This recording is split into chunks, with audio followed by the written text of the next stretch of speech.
Good morning, guys. So this morning I thought I'd come out and do a quick walk around the yard a little bit earlier in the day. We've had some super hot days and it's just too hot to even hardly do anything, let alone get some video footage. So I got up bright and early this morning to get a time lapse of the sunrise coming up over the trees, and it was a bit hard to guess where it was going to come up. So I darn near missed it, but we'll call that good planning on composition, having it on the left-hand side, even if it was just a good guess. So I did go ahead and pick some raspberries this morning, so we'll start here and I'll kind of do a little walk around and show you what's growing. Okay, these are the Heritage Red Raspberries, and I ordered these from Stark Brothers, so I'll put a link down below for you. This is, I think, about our third year going into these, and so this is the first time that they ripen in June, and they'll ripen again around September. So last year we didn't really get many on our June picking, but this year we actually seem to have quite a few more coming on. So I've been out here this morning picking a bowl full, and typically what I do with the ones, the first picking is, you know, we eat them fresh and we'll put them on ice cream or in oatmeal, or just the kids grab them by the handfuls.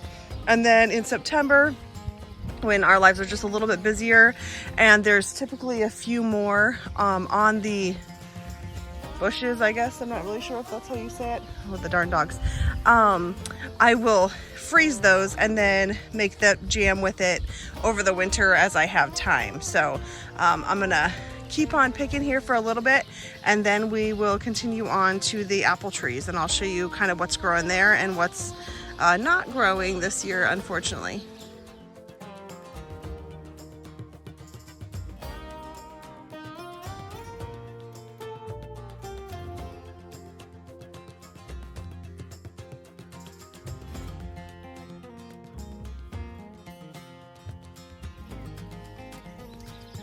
Okay, so we did get a nice little bowl full of them this morning. And as you can see, there's a ton more on there. So we'll be picking here again, you know, in the next day or so, depending on the rain and stuff too. So there's lots to be had this time of year, and definitely more coming in September. So a friend of mine introduced me to these berries, and I'm super glad she did, because they are so good and they grow really well, probably a little too well, but if you keep them cut back, it's not too bad.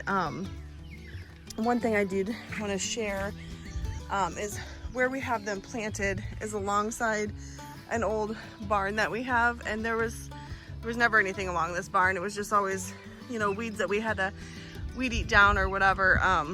So I decided to just, I don't even remember what I started, maybe 10 canes or whatever when I planted. And like I said, this is only about 3 years old. So they grow really fast and will take over. The only downside to having them against this barn is that you can only pick from one side. But again, it was kind of the best option for us, just because it didn't take up yard space, and it's a little bit easier to mow around. So I can definitely see from here that there's plenty more berries to be picked this morning yet even, but and a lot more to come. So you can see here that those will be the next ones coming on. So yeah, I'm glad I came out here just a little bit earlier and picked before it got too crazy hot. As we come up alongside that barn where the red raspberries are, is our little orchard. We do have semi-dwarf trees planted in hopes that they wouldn't get quite as big and a little bit easier to maintain and pick. We have apple trees and peach trees. There's 2 peach trees in there, and unfortunately this year we have 0 peaches on them. I wasn't quite sure if something was going on, but talking to a couple people and reading a few things online, I'm guessing we had maybe a late frost that took the blooms. But I'm super sad, because last year they were loaded and they were so good. So I'm gonna miss having peaches this year. But the apple trees seem to be doing well. There's a couple varieties that get apples about every other year, so, which is fine, because we have, I think there's 6 apple trees in here, and we just really don't need that many at one time. So I'm fine with the fact that they maybe get apples just every other year for some of them.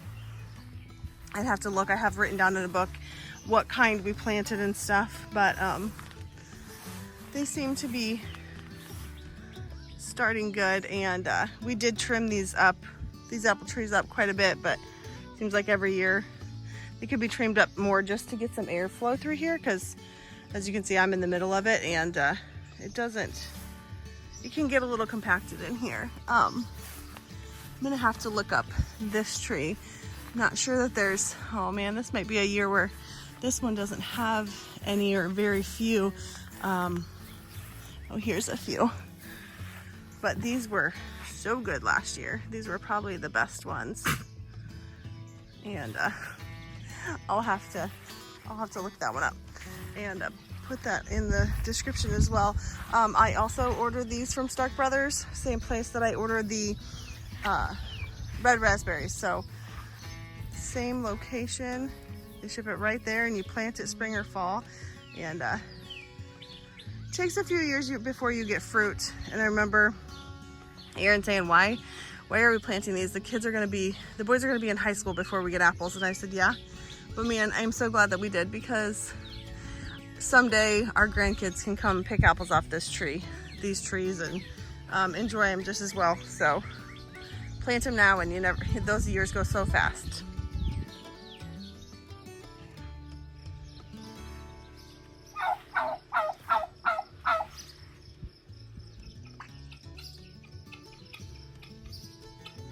Okay guys, this is the current state of the garden, and it's kind of a hot mess.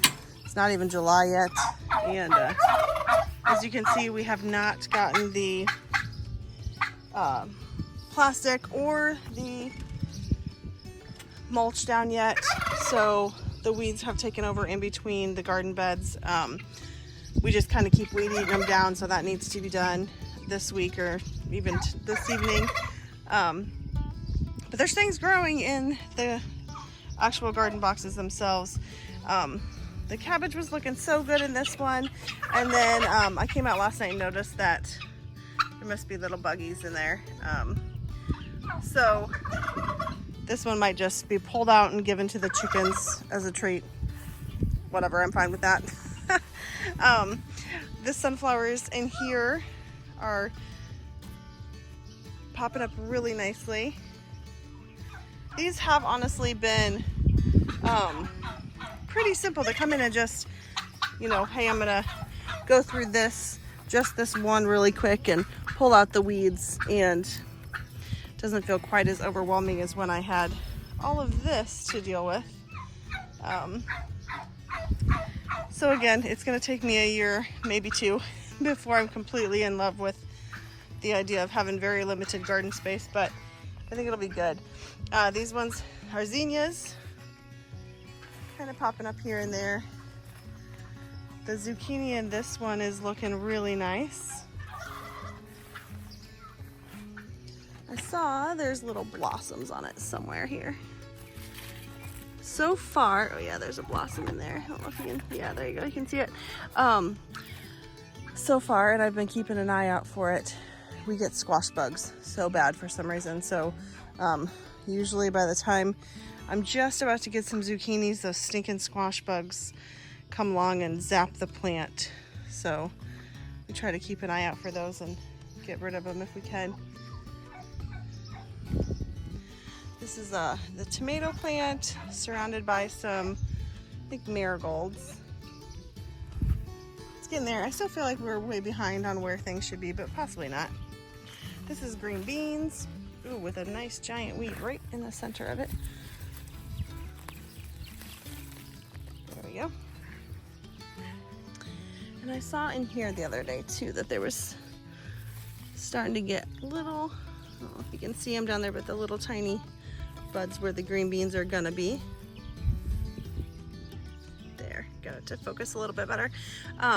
So I think that's kind of a cool option for the green beans, is having them in there. I do think I'll come out and pick, and it's easy. You don't have to hardly bend over.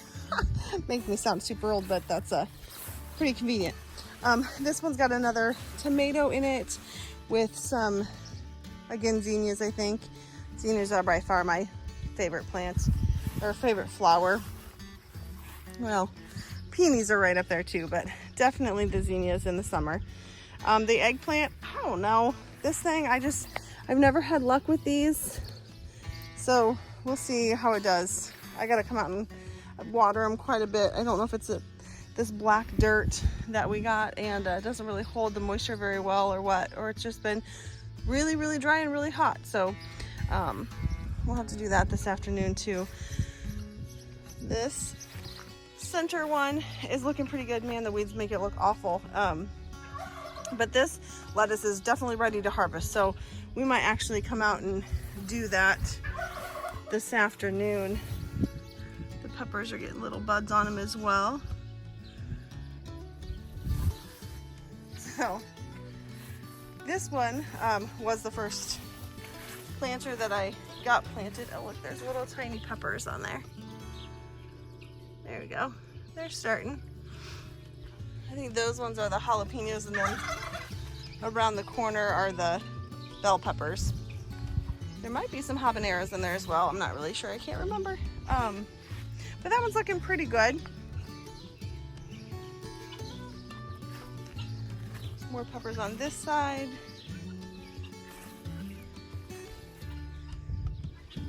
And this has got a tomato in it. This rogue plant that popped up out of the soil.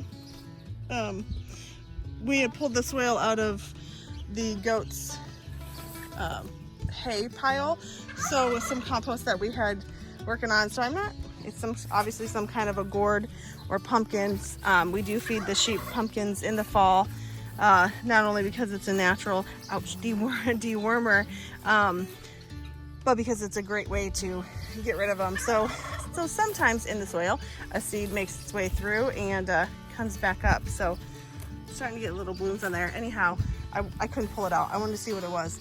Might take over this little area, but if we ever get the mulch down and stuff, it won't be quite so bad. So surprisingly enough, that thing's probably doing better than anything else in the garden right now. This one's just straight zinnias. I did do some of the boxes that are just flowers. I think I said before, because it's pretty, I'll come out and take better care of it, I feel like. So it looks a little wild right now, but I still think it's okay. It feels limited, but it'll get there. We'll tweak it over the years and see what works and what doesn't. So behind me you can probably hear the guineas and peacocks. We got a couple turkeys in there. Turkeys being nice and loud this morning. Okay, I'll show you the green stalks here. If we can hear over the noise of the puppies enjoying a Gatorade bottle that they found in the barn. They're wild this morning, but so far these are looking pretty good. A little bit of the spinach kind of started bolting, so I pulled that out and gave a little bit of it to the chickens. Well, we didn't eat. The kohlrabi on the very bottom, it's not looking so hot, so I think I probably need to, honestly, I think some of these could use some more soil down in there. It kind of settled, so maybe that's it. But there's some lettuce here that could definitely be harvested when we do the other in the garden. And yeah, see, this is basil that's starting to bolt too, which I'm not really sure if that's good, bad, or indifferent, but that's what's happening because it's been so hot. But still, it's pretty, and we grab a few things out of there when we need them. So the other one is over here across the way. Jeez, guys.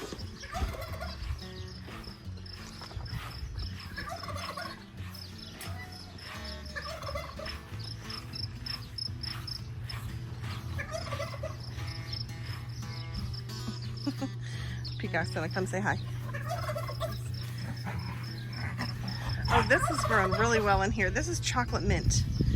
And I'm not gonna lie, I usually just throw it in there because it smells so good. I think it's something you can definitely make tea out of it, and that sort of thing, but it smells so good in there, and you know, any kind of mint will take over, but it's doing really well. So let me set my coffee down and I can spin this one around a little bit better. So we could definitely make a nice salad with all the lettuce that we have going in different places, which we probably for sure need to, because it'll bolt pretty fast in this heat.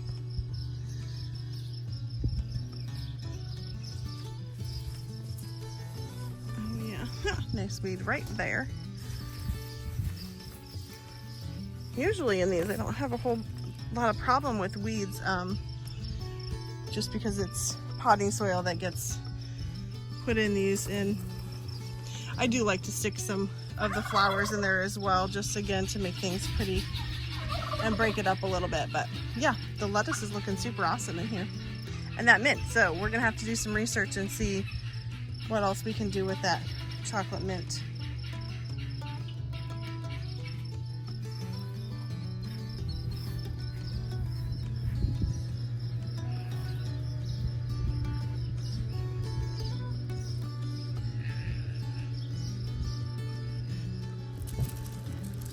So the sheep we have in a couple different pastures. Out in this particular one, which is kind of what we call the main sheep pasture, where most of them are all winter, and that's where the hoop shed is, where we do our lambing. But these are the ram lambs that will be sold to market. So these are all weaned and just out on the grass until we get there. Last night, actually, Aaron ran the bat wing through here because we've had quite a bit of issues with some the guineas are going to take over. Quite a few issues with thistles, so he did run through there to try to get keep those at bay before they take over the entire thing. So out in this area, this is our garden box area. This was the first year we planted the strawberries in here, and as you can see, there's a few weeds popping up. This is another spot I got to get some mulch. We have a couple more lettuce or cabbage growing in here. Kind of the same issue with those stinking bugs. So I don't know, I've never tried diatomaceous earth, but I hear a ton of people that use it, so that's definitely might be something that we're gonna have to try, and otherwise we're gonna lose a lot of things, I think. But the asparagus is absolutely wild. There's a few sunflowers coming up in there. It needs either cut back or a little bit of something to hold it back. It's going to take over everything. This is a couple tomato plants and onions, a few rows of onions in there. And then this one over here are the potatoes and that gigantic milkweed, which the honeybees have absolutely loved. Every time I come out here, there's honeybees flying around, which is awesome to know that there's, you know, plenty around here. I had hives for quite a few years and then kind of walked away from it. I still have my stuff and would love to get back into beekeeping at some point, but that just hasn't happened yet. So soon. But they are always out here every time I come, so they are absolutely loving these. And so the milkweed actually smells like, to me it smells like lilacs, but they smell so good when they're blooming. And the funny thing is we haven't found any monarch caterpillars yet, so I'm sure there's some out in our CRP that's got caterpillars going, because I've definitely seen monarchs flying around, but we just haven't been out to inspect too much. So we always did that with the kids when they were little, and it was so much fun. So there's a couple, like I said in the earlier video, the milkweed is kind of taken over this garden box, which honestly what I might do next year with it is just turn it into a pollinator box. We have about 50 acres of CRP ground, which has got wildflowers planted in it, so we're definitely we definitely do our part, I feel like, for pollinators and that sort of thing, but it would be pretty here in the yard to have that. And plus it's growing really well, so how can I tear it out of here? But the potatoes they're doing good. Ella and I pulled some black dirt out of a pile and finally got these suckers hilled, so they're hopefully going to be under there. Actually, we got some cool little mushrooms growing here, so that's good. I've always been told if you have mushrooms in your soil, that's a good thing. I have no idea what kind of mushrooms those are, but they're interesting looking. So yeah, the potatoes aren't too bad. The biggest problem with putting them in here that I feel like is it was not easy to hill them, to pull that dirt, because you didn't have dirt on the sides to pull them to. So, and then the sunflowers on the end that I stuck in here just for some pretties. And then the rhubarb.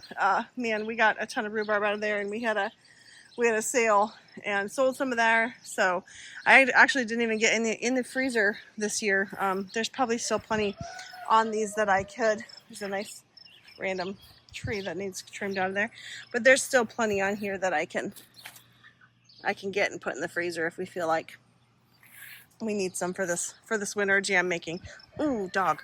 Winston, out. Go on, get out. He's digging in my stinking garden box. Get out of here. Sure. Well, maybe it wasn't a rabbit that dug up that first cucumber or cabbage plant. Go on, go lay down. Yeah, hide under there. Actually, probably what he's trying to get to is a baby rabbit. Every time I come out here, a rabbit takes off running. So I'm assuming he's just trying to get that. Probably has the scent of it in here, huh? Yeah, you're naughty. Yesterday, we also moved the meat chickens out from the brooder box in the barn and got them to this outside area. So this still keeps them in and protected, but it's a nice open area where there's good airflow, and they've got a little bit more room to run because they're getting quite a bit bigger. So these will be, well, a few of these will be Ella's fair birds, and then they'll go in the freezer. So I'm hoping by having them outside and a little bit more room to run, they'll start to feather out a little bit better. I mentioned in the last video we had some hard luck with losing quite a few at the very beginning, but so far, knock on wood, everything's been good. So there's a good breeze this morning, and it's much better than in the barn. There just wasn't a whole lot of airflow in there, and it was time for them to get out because they're stinky, and man, the flies were getting bad in the barn. So I think they're gonna love life in here.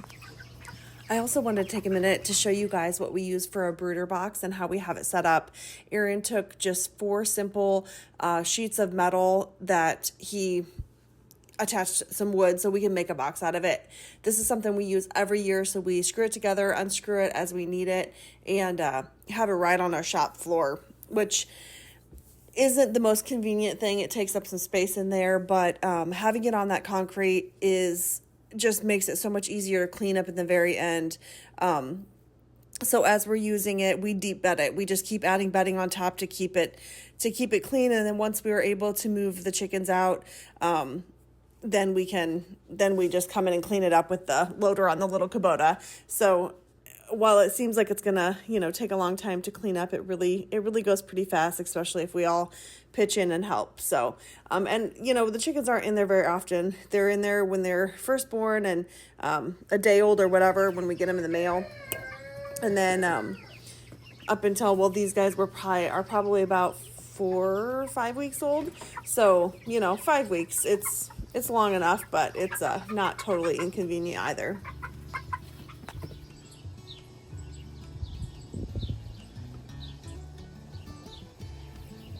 So on this side of the greenhouse, the tiger lilies or ditch lilies, whichever you call them, are starting to open up, and they're pretty. They're kind of a well, we call them ditch lilies because you see them all over in ditches around here, which is pretty cool, but they're an easy one to grow and come back every year, and super low maintenance. So I do love those when they're in bloom.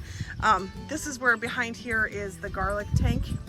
So it does get kind of hidden back here a little bit once these are up and going good, but that's okay.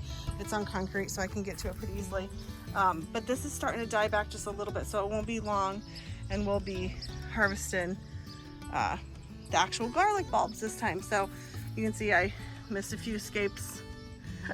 So I should probably cut those off just to encourage that garlic bulb to grow a little bit better than actually go to seed like it's trying to do. But man, walking around the yard doing these garden tours sure makes you realize all the stuff that needs to be done. And so in this pasture we have our last 3 mamas that lambed the latest and have yet to wean the lambs. There's 2 of them that are older actually can be weaned. I just got to have a little help when we get them caught and then get them wormed before we put them over there. This little one in front is the very last one that was born, and she is so cute. So we'll see if I can get a good video before they take off running, but you can see the moms are shedding out really well. The dogs are following me, so they're probably not quite sure what's happening, but so yeah, these guys are kind of by themselves in here until everybody's ready to be weaned, and then the ewes can go down with everybody else in the big pasture.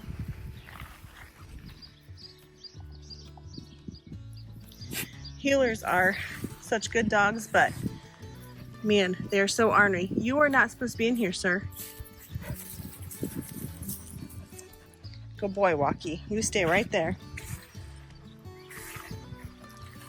Winston, go on. Go out. All right, we're gonna walk down over the hill here. Looks like the sheep are up against the tree line. So these are our ewes that we've let down in the lower pasture, which is typically Walker, which is typically where we run cows. But we're not doing cows this year simply because the cost of them. So we're taking a year off from raising beef cows. We do still have Walkie. We do still have the Longhorn, excuse me, and the bottle calf Daisy. So I did see them walk through earlier. They might be down below where it's a little more shaded and hanging out for the day down in there. But so far, these guys have done really well. I was honestly worried about putting them down here because of coyotes and things. We've never had them really down below or exposed so much, I feel like, but they seem to be okay. I come down and holler for them and they'll come running up and I check on them and stuff, and they've got plenty to eat for sure, and maybe they'll even help clear out some of this brush that's been needing to be taken care of for a while. So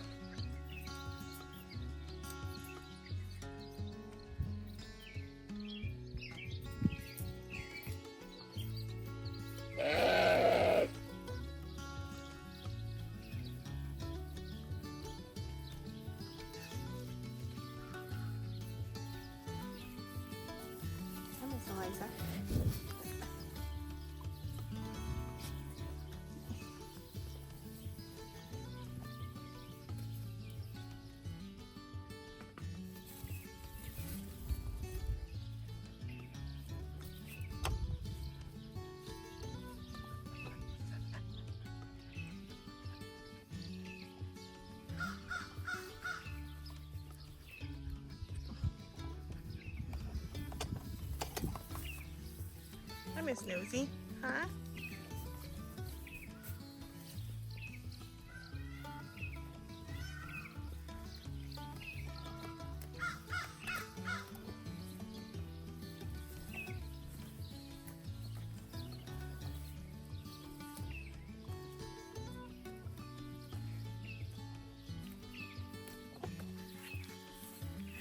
The nice thing with the sheep too is they tend to stick together. So usually if one's off by itself or something's wrong, not really like goats where they just mind their own and do whatever the heck they want. The sheep have definitely been easier as far as maintenance and keeping them in fences and that sort of thing than when we raised the goats. And this Katahdin sheep, as you can see, they'll definitely, you know, work on weeds and the tree lines and things, just very similar to the goats and that. So something that we've definitely really enjoyed raising and having on the farm.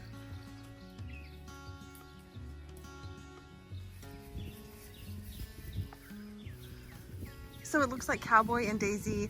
Cowboy is our Texas Longhorn steer that we have, and then Daisy is the little bottle calf that we have, so that Cowboy has a buddy in the pasture.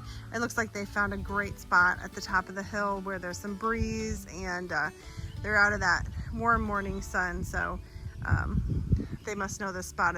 It's wore down pretty well, and looks like they're pretty comfy up here. He's a little uneasy because the puppies had followed me out here, but it actually feels really, really nice. So they're a lot smarter than us some days, I feel like.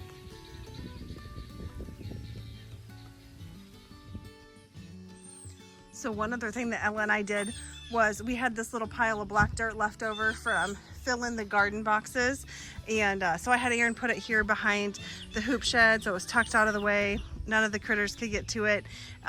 And basically we came out and threw up some pumpkin seeds in the air, let them land wherever they landed, stuck them in the ground, and kind of been watering a little bit. So maybe we'll get some pumpkins. I've tried numerous places over the years to plant them, and it's hard to plant them somewhere that's not in the way. We've done it out by the CRP, and then it's a little bit hard to run out there and water them if they need it. So my favorite thing is when we always clean up the hay from the winter and then pile it up so it'll kind of compost and work itself down. But then come spring, all of a sudden you get random pumpkin and some sort of gourd, whatever we ended up feeding the sheep, just like in that garden box. So we've got a couple of those coming up. We'll see if they'll produce us anything. Probably quite a bit earlier than what these will, but we'll see. I love having pumpkins. We've had them, you know, a few times where I can just go out and you pick them, bring them, and put them by the front door. Fall is definitely my favorite time of year, so being able to have a few pumpkins on hand. And of course I still probably will go buy some big ones depending on what we get here. There's a guy that's local that sells them super cheap, and it's a really cool farm stand. It's an honor system. You just put your money in a bucket and you're helping support somebody that's local and just kind of doing it because they love to do it, and they love to be able to have the community have that option to just go get them whenever they want and not pay an arm and a leg for pumpkins just because it's the big popular thing. So, but yeah, so far these are going really well. And like I said, they're out of the way. They're not going to be, you're not going to have to mow around them. We'll just threw them out there, and we'll see. Sometimes that's the best things that do the best anyhow. So